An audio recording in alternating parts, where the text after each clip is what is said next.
When Kobe Bryant sat down across from Margaret Ellis in the sunroom of her daughter's house in Pasadena on a Sunday afternoon in April, he had a letter in his jacket pocket that was 30 years old and still in its original envelope. And Margaret was 91 years old and sitting in a high-back chair with a Lakers blanket across her lap and a television in the corner tuned to a pre-game show. And she looked at Kobe when he came through the door with the expression of someone who has been expecting something for a very long time and had almost stopped expecting it. And then here it was. The question was never whether Margaret deserved to have the person she had written to for 3 decades walk through her door. She deserved it the way people deserve things. They have earned through patience and consistency over time, which is completely and without condition. The question was what 30 years of letters sent into what must have felt like silence says about a person, and whether the man who had kept every one of those letters in a box in a closet in his house had done enough by keeping them, or whether keeping them required something more. And now sitting across from a 91-year-old woman with a Lakers blanket and a pre-game show on in the corner, he understood that it had required something more. All along, nobody, not Margaret, not her daughter, Carol, not Kobe himself, entirely understood what a Sunday afternoon in April was going to mean when Carol had opened the door and said, "Mom, someone is here to see you." The first letter had arrived in 1996. Kobe had been 17 years old and just drafted, and the foundation had not yet existed, and there was no organized system for fan mail. It had simply arrived at an address someone had published, and his mother had sorted through it and put it on the kitchen table.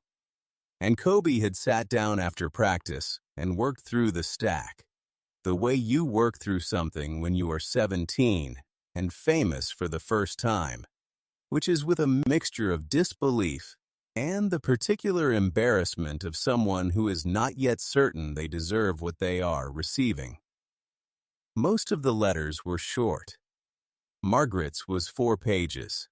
She had introduced herself as a 61-year-old retired schoolteacher from Pasadena, and she had said she had watched his first 3 games, and she had some observations, and she had then proceeded over 4 careful pages to describe what she had noticed about his footwork, his shot release, his defensive positioning, and the specific way he moved without the ball, which she said reminded her of something she had read about but never seen before, which was the description of a dancer who knows where he is going to be before he gets there. She had closed the letter by saying she intended to keep watching, and she hoped he intended to keep playing, and that she thought he was going to be very good, and that good work deserved to be acknowledged. And this was her acknowledgment.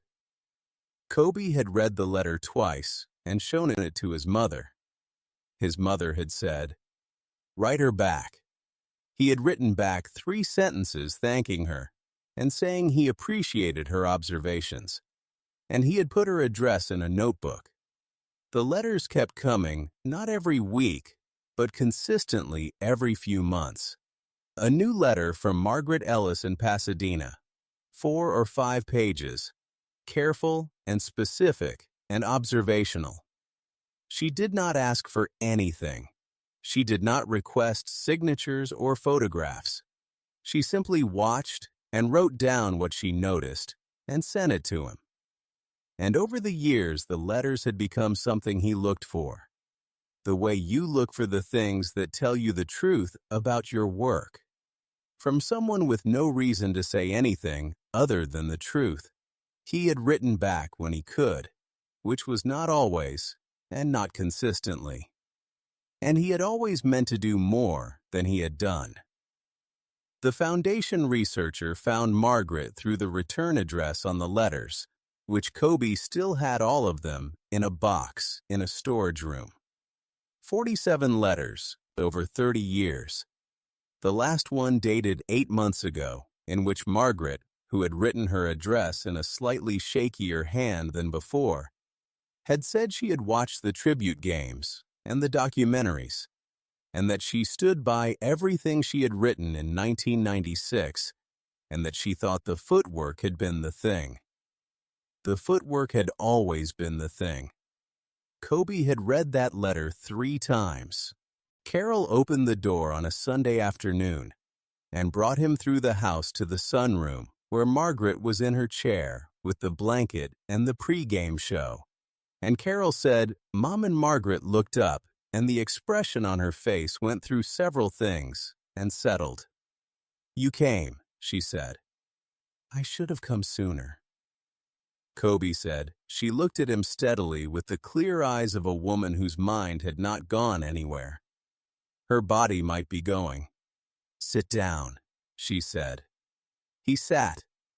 They watched the pregame show together for a few minutes without speaking, which felt completely natural, in the way that sitting with someone you have corresponded with for 30 years can feel natural even when you are meeting for the first time, because you already know something true about each other. He took the letter from his jacket pocket, the first one from 1996, and held it out to her. She looked at it. You kept it, she said. I kept all of them, Kobe said. 47 letters. She looked at him for a long moment. I wasn't sure you read them, she said. I read every one. Kobe said she looked at the letter in her hand, the paper soft from being folded and unfolded many times over many years. The footwork, she said. The footwork, Kobe said. She nodded slowly, as if this confirmed something. You knew, she said. I learned to know. Kobe said you told me what to look for. She held the letter carefully and looked at the pregame show, and then back at Kobe. I'm 91, she said. I know. Kobe said she said it plainly, not as complaint, but as information, the way she had always communicated, which was directly and without excess. Do you still watch? Kobe asked every game, she said. Carol records them when I'm asleep, but I watch most of them live. She paused. The younger players, she said. Some of them have it. And she tilted her head slightly. The footwork, she said. You can always tell by the footwork. He laughed.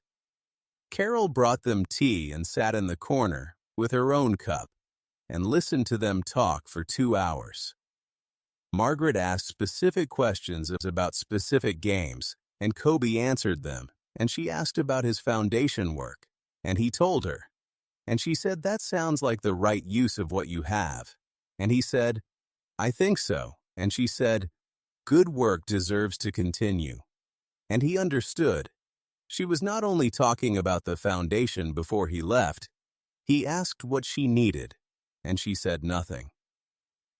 I have Carol, and I have the television, and I have my chair, and that is sufficient.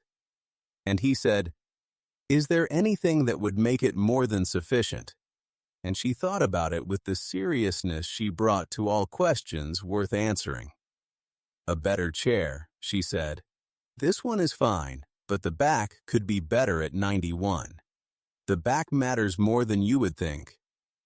At 30, the chair arrived the following week. Carol called to say her mother had sat in it for 20 minutes and then said, well, that's better, and gone back to watching the game. And Kobe said, that sounds right. And Carol said she also wants you to know that the footwork on the third quarter play in Tuesday's game was not what it should have been. And Kobe said, tell her she's right. And Carol said, I think she already knows the new chair had a higher back and better lumbar support and arms at the right height. And Margaret had positioned it at the same angle to the television as the old one. Because the angle was important, She had worked that out over years, and she was not changing it just because the chair had changed. She wrote Kobe a letter the week after the chair arrived, 5 pages, the usual length, and she described the chair and said it was adequate, which from Margaret Ellis was high praise. And then she spent 4 pages on a game she had watched the previous week, and what she had noticed, and at the end of the letter she said, "I want you to know that I wrote you the first letter, because I thought you deserved to know what someone with clear eyes could see. And I kept writing because you kept giving me something worth observing." And she said, "I don't know how much longer I'll be watching, but I want you to know that watching you has been one of the genuine pleasures of my later years, and that good work deserves to be acknowledged, and this has been my acknowledgment." She signed it as she always had. Margaret Ellis, Pasadena, California.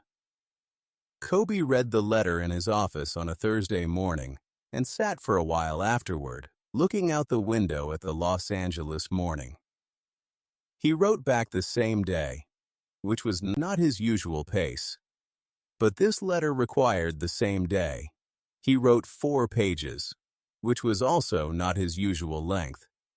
He told her about the first letter and how his mother had said, "Write her back," and how he had written 3 sentences and meant to do more and had not. And he told her about the box in the storage room and what it had meant over the years to receive something from someone with no reason to say anything other than the truth. And he thanked her for the footwork, which he said had been the thing. He came back to more than she knew. He told her he hoped she kept watching for as long as she wanted to watch. Carol called 3 weeks later to say Margaret had read the letter several times and had shown it to the aide who came on Tuesdays and Thursdays and had put it in the box where she kept the things that mattered. The box, Carol said, was not large, but it was full. Kobe thought about a box, not large, but full, and a 91-year-old woman in a better chair at the right angle to the television, watching the footwork and writing down what she noticed. And he thought about what it means to pay that quality of attention to someone's work over 30 years with nothing asked in return, except that the work continue and be worth watching. And he thought that was a thing he wanted to spend the rest of his life being worthy of. Margaret watched 40 more games that season, she wrote after 11 of them. The letters came when there was something worth saying, which was the standard she had always applied, and Kobe read each one the day it arrived. Carol sent him a photograph in March of Margaret in the new chair with the Lakers blanket and the television on in the background, and a notepad on her knee and a pen in her hand. And she was looking at the screen with the focused attention she had always brought to the work of watching. And the photograph was the photograph of someone completely at home in what they were doing. And Kobe put it on his desk where he could see it. The last letter of the season arrived in June. 4 pages, the usual length, and Margaret said the team had played well in the final weeks, and that certain things had improved and certain things remained, as she had always said they were. And she said she was looking forward to next season, and that she intended to be watching. She was 91 years old.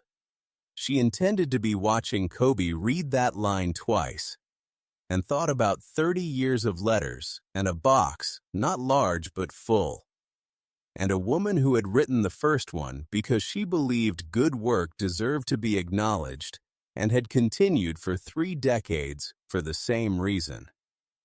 And he thought that was the most honest thing he knew about what it meant to pay attention to something you loved, which is that you did not stop because the attention was not returned. You continued because the work was worth it, and because you had decided that it was your work to watch, and you intended to do your work.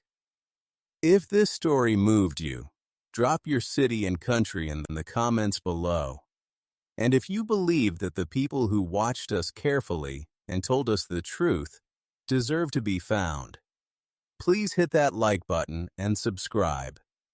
Click the video on your screen right now for another story that will stay with you.